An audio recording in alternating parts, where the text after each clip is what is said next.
চুমেছে চির পরাজয় শাস্ত্রের বাক্য ফল করেছে চিরজীবী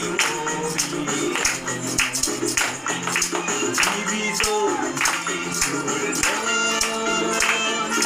মুক্ত কণ্ঠে গাইছে ভক্ত জীবিত যিশুর গান সঙ্গীত হয়ে ওঠে